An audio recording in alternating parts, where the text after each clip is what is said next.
Alors c'est sûr que quand Aurélien m'a dit le verset qu'il avait à cœur, dans le fond de moi, je me suis dit, j'aurais mieux fait de me taire, hein, j'aurais mieux fait de lui imposer moi un verset. Et puis, tout simplement, parce que ce n'est pas un verset doudou qui nous fait du bien l'été, vous voyez. Ce n'est pas le verset « L'Éternel est mon berger, je ne manquerai de rien ». Voilà, vous voyez, ce n'est pas un verset qui nous fait du bien, là, tout ce temps de l'été. C'est un verset qui est difficile, qui est exigeant. Alors, je vous propose de le lire dans son contexte. C'est au cœur du sermon sur la montagne, c'est Jésus qui parle, il y a là une foule, il y a ses disciples, il parle, et puis voilà ce qu'il leur dit dans Matthieu chapitre 5 à partir du verset 20. Je vous le dis, si vous n'êtes pas plus fidèles à la volonté de Dieu que les spécialistes des Écritures et des pharisiens, vous n'entrerez pas dans le royaume des cieux. Vous avez entendu qu'il a été dit à nos ancêtres, « Tu ne commettras pas de meurtre. Celui qui commet un meurtre mérite de comparaître devant le juge. » Eh bien, moi, je vous le dis, celui qui se met en colère contre son frère ou sa sœur mérite de comparaître devant le juge.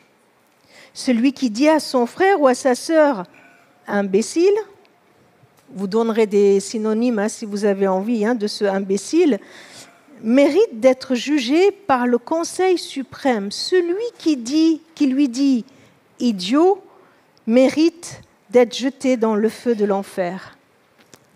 Si donc tu viens à l'autel présenter ton offrande à Dieu et que là tu te souviennes que ton frère ou ta sœur a une raison de t'en vouloir, laisse là ton offrande devant l'autel et va d'abord faire la paix avec ton frère ou ta sœur, puis reviens et présente ton offrande à Dieu.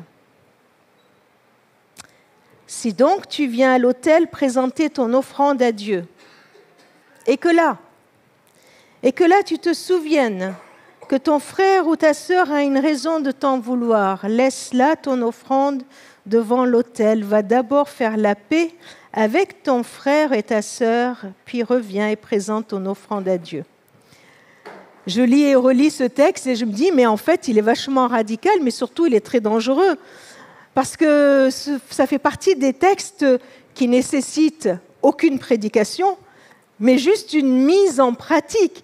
Il est dangereux parce que si on le prend au mot, comme on devrait, on risque, de ne pas mettre grand-chose dans l'offrande tout à l'heure, désolé pour les trésoriers, mais surtout de ne pas finir le culte tous ensemble. Non, vous ne trouvez pas? Si on prenait ce texte au mot, on risque de ne pas finir le culte tous ensemble. On risque de se lever d'un coup, de partir, pour mieux revenir. Qu'est-ce qu'il nous fait là, Jésus? Qu'est-ce qu'il dit à ses contemporains et qu'est-ce qu'il nous dit à nous aujourd'hui? Jésus, il fait comme une mise en scène. Si donc tu viens à l'autel présenter ton offrande à Dieu. Voilà, il raconte une mise en scène, vous voyez? Et il nous dit, voilà, nous sommes en présence d'une personne qui veut honorer Dieu, qui, pour lui dire tout son attachement, tout l'amour qu'il a pour Dieu, sa dévotion, en lui apportant ce que cette personne a préparé, une offrande, un sacrifice. Elle a certainement pris le temps pour préparer cette offrande et puis elle y met tout son cœur, elle ne néglige pas son offrande. Un peu comme nous ce matin, nous avons pris le temps de nous préparer, de nous apprêter et puis de sortir de chez nous avec cette chaleur. On aurait pu rester sous un arbre, boire un bon café. Non, on s'est levé parce qu'on avait envie de venir et d'adorer Dieu. L'envie de venir et d'adorer Dieu était bien plus grande et on est là pour cela. On s'est préparé pour venir adorer Dieu. Et là, devant la grâce que nous venons de chanter, devant la prise de conscience de la sainteté de Dieu, il se passe quelque chose. On ne peut plus rester indifférent. On ne peut pas rester comme si de rien n'était. Pourquoi? Parce que Dieu, par sa présence, n'est pas passif. Vous voyez, il n'est pas juste là à côté à ne pas trop nous déranger. La présence de Dieu, elle est active. Dieu est actif, il est en action. Et son esprit agit. Son esprit agit en nous, quitte à nous perturber. Il prend même le risque de nous perturber. Et Jésus raconte cette petite histoire en disant, il peut y avoir un souvenir qui surgit. Celui d'une personne avec qui la relation elle n'est pas au top, vous voyez. C'est un peu compliqué, c'est pas très clair, c'est pas lisse. Il y a une personne qui aurait peut-être, selon elle, bien sûr, une raison de m'en vouloir. Et Jésus ne dit pas, si un tel souvenir te vient à l'esprit, prie pour elle. C'est bizarre, hein?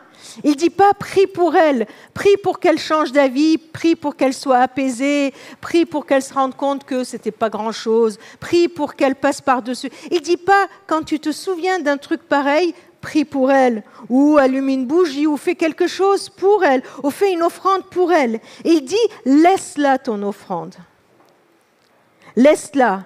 Là où tu te trouves, là où tu en es dans ta réflexion, dans ton cheminement, là où tu en es dans ta vie, laisse-la et va faire la paix. Pourquoi ? Parce qu'à ce moment-là où il y a l'adoration et le souvenir qui vient, il y a plus important que d'apporter ton offrande à Dieu. Il y a bien mieux à faire pour le louer.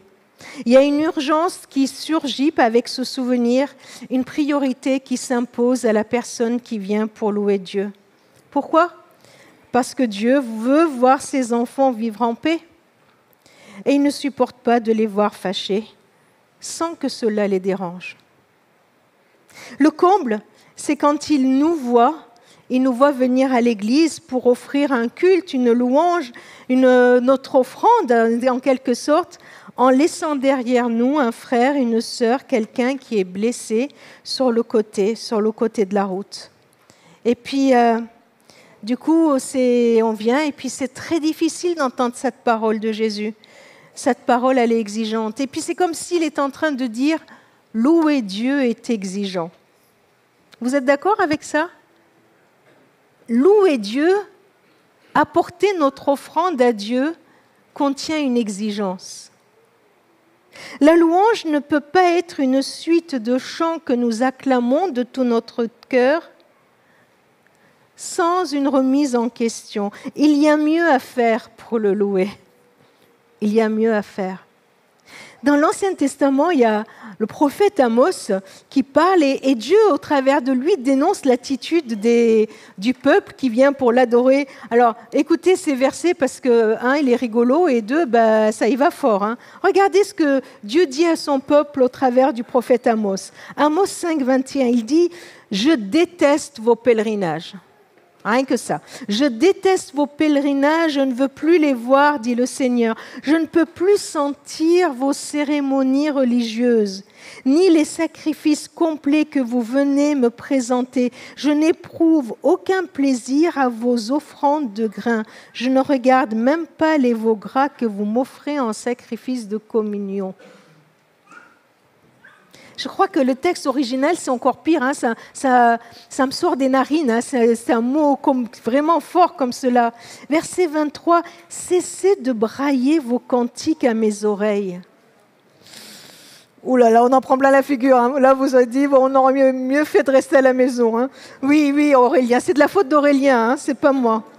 « Je ne veux plus entendre le son de vos harpes.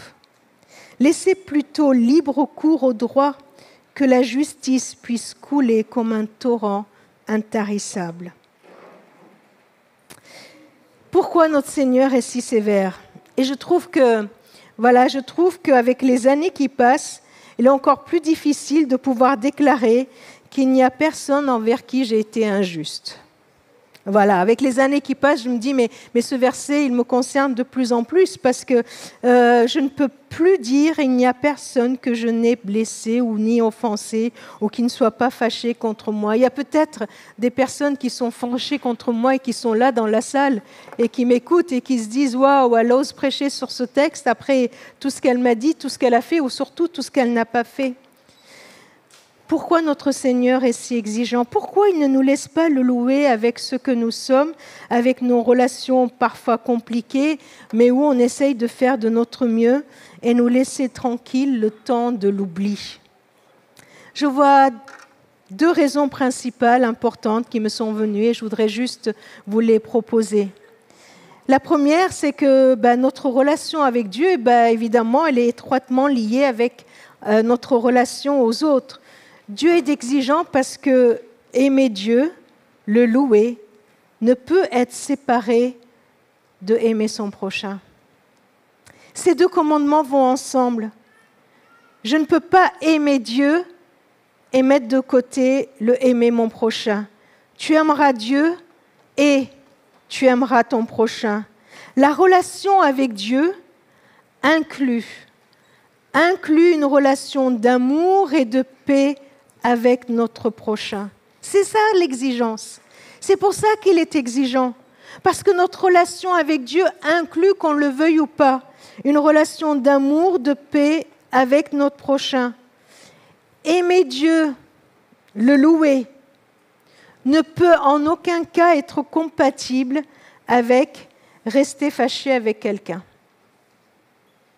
Ça paraît très simple, et ça l'est. Et dans le sermon sur la montagne, Jésus dit des choses très simples à comprendre, mais tellement difficiles à mettre en pratique, n'est-ce pas? Aimer Dieu, le louer, ne peut pas être compatible avec rester fâché avec quelqu'un. La deuxième raison que j'y vois, c'est une raison pour moi-même. C'est tout simplement parce que Dieu m'aime tellement, il t'aime tellement qu'il veut que tu sois libre, il veut nous libérer.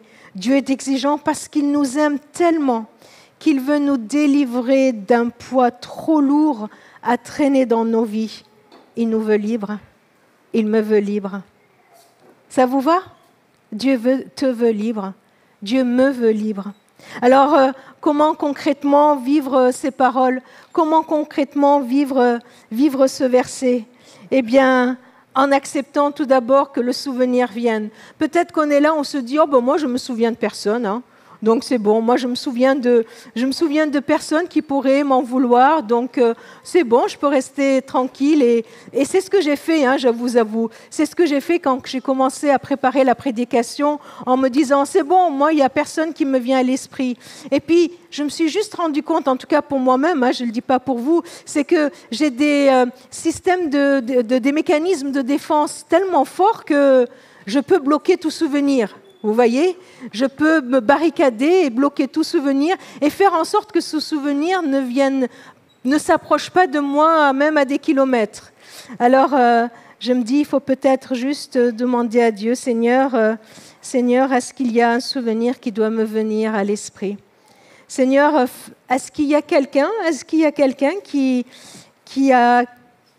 m'en veut pour quelque chose? Là, tu te souviens que ton frère ou ta sœur a une raison de t'en vouloir. Peut-être que ça commence juste par nous poser la question. Seigneur, est-ce qu'il y a une personne qui a une raison de m'en vouloir? On ose faire cette prière? Qu'est-ce que vous en pensez? On fait un peu des travaux pratiques? Allez, je vous propose qu'on reste quelques secondes dans le silence et si vous le voulez, bien sûr, d'oser dire, Saint-Esprit, viens et révèle-moi ce que toi, tu as besoin de me révéler.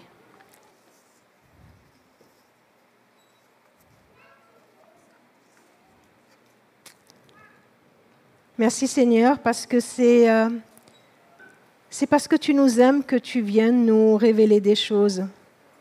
C'est parce que tu nous aimes que tu viens nous transformer, nous montrer ce qu'il y a à transformer. Je voudrais vraiment te louer pour cela.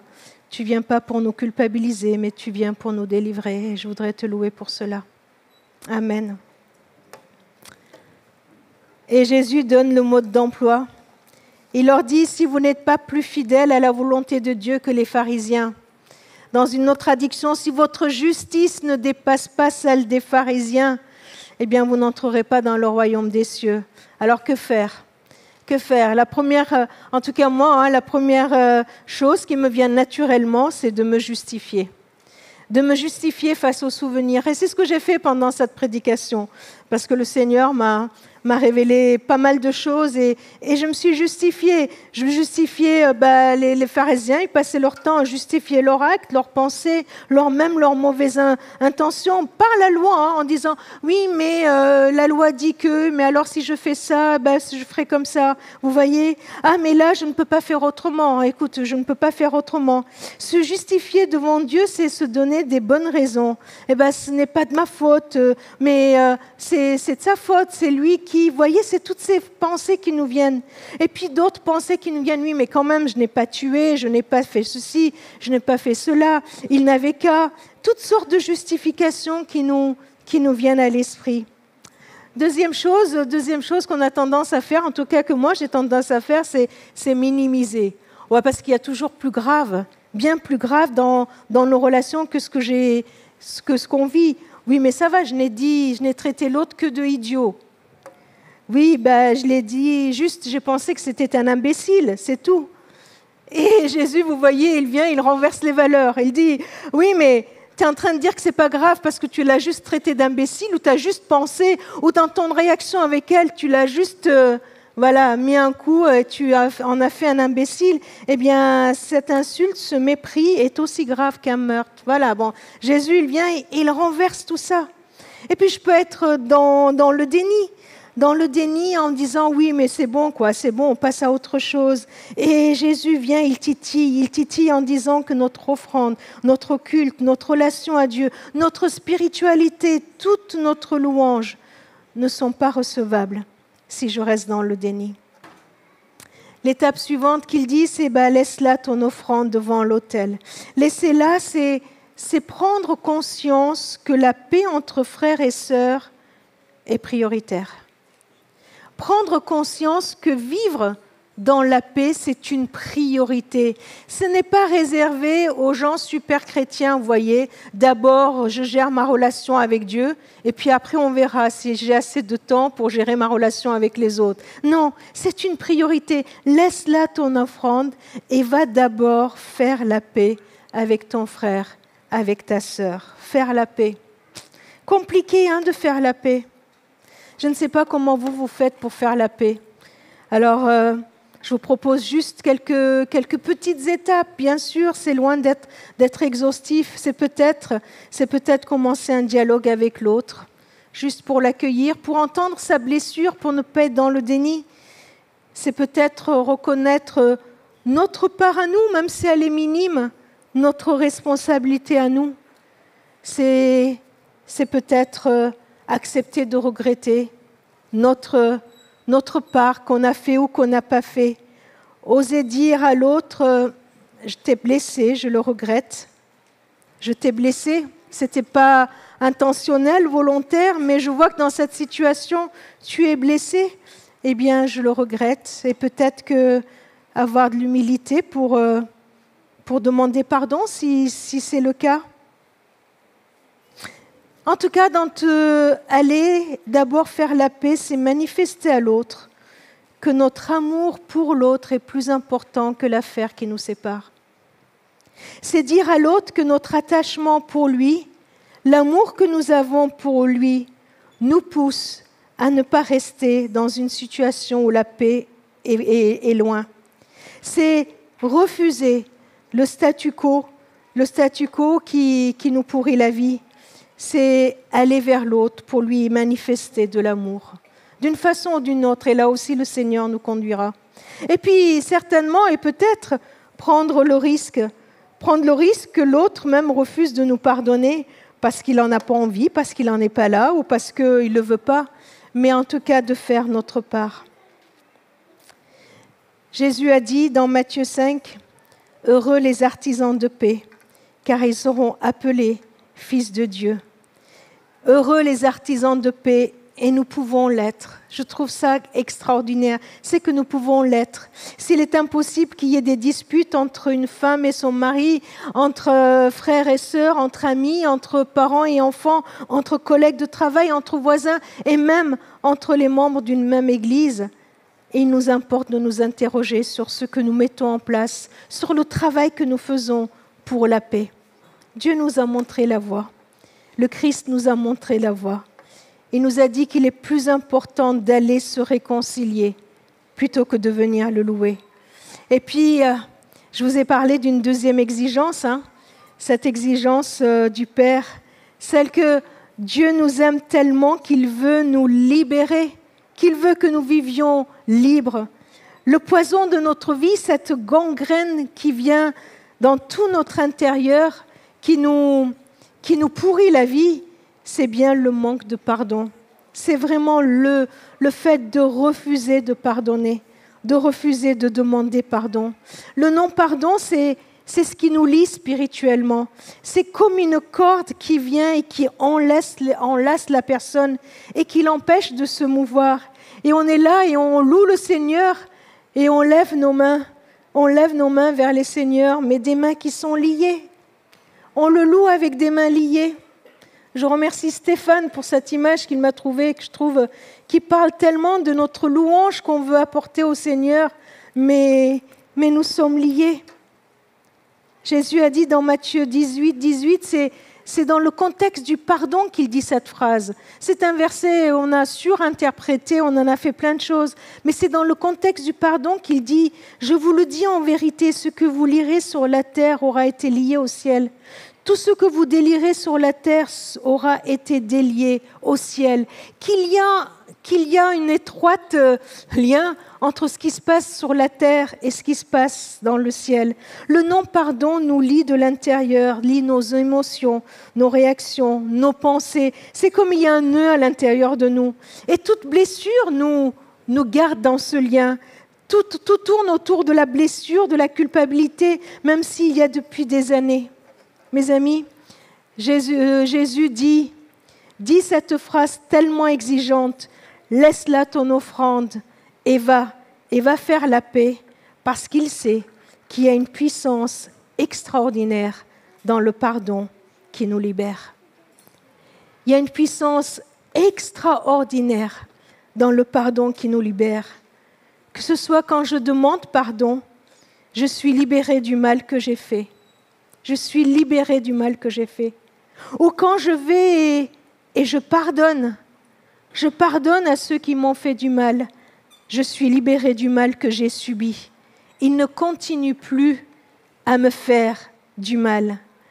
Jésus a dit dans Jean 8, je vous le déclare, c'est la vérité.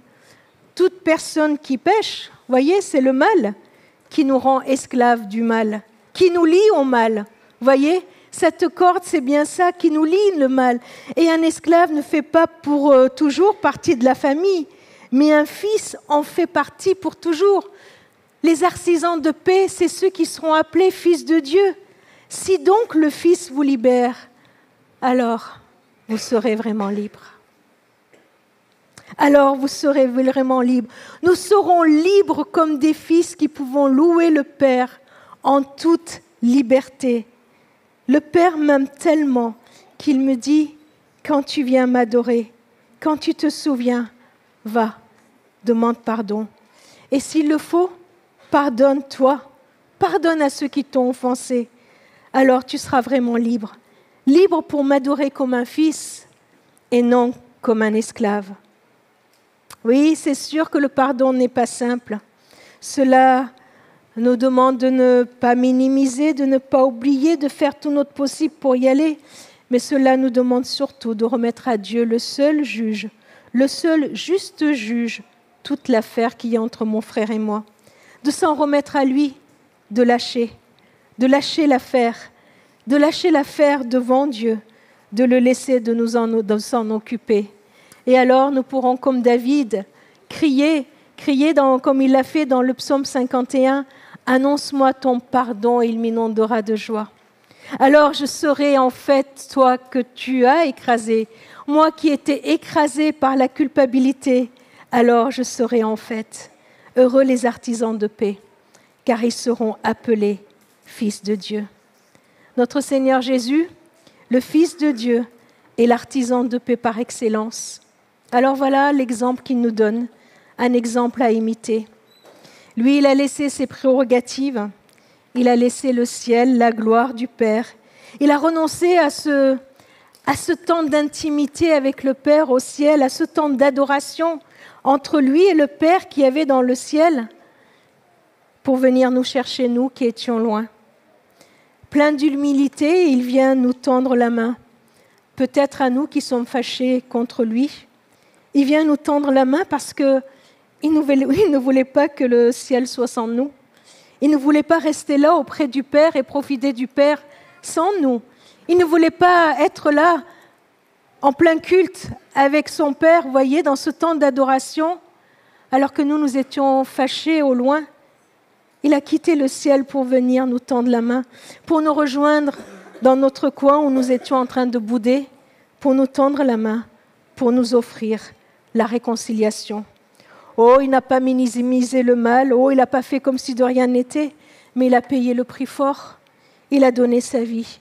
Il nous a acquis ce pardon au prix de sa vie. Il l'a acquis pour lui, pour nous, par lui. C'est par le Christ qui a versé son sang sur la croix qu'il a établi la paix pour nous, sur la terre comme dans les cieux. Cette paix a coûté cher à notre cher Seigneur Jésus-Christ. Ça lui a coûté le sang qu'il a versé sur la croix. Alors, c'est fait. Il l'a fait. Il l'a fait pour nous. Nous n'avons plus, nous, qu'à être au bénéfice de ce qu'il a fait. Alors oui, il y a mieux pour louer Dieu et à faire la paix avec nos frères et sœurs. Je voudrais vous inviter juste à un temps de prière, un temps où on va se mettre tranquillement devant le Seigneur pour oser lui dire « Seigneur, pardonne-nous comme nous pardonnons. Pardonne-nous, Seigneur, comme nous pardonnons. »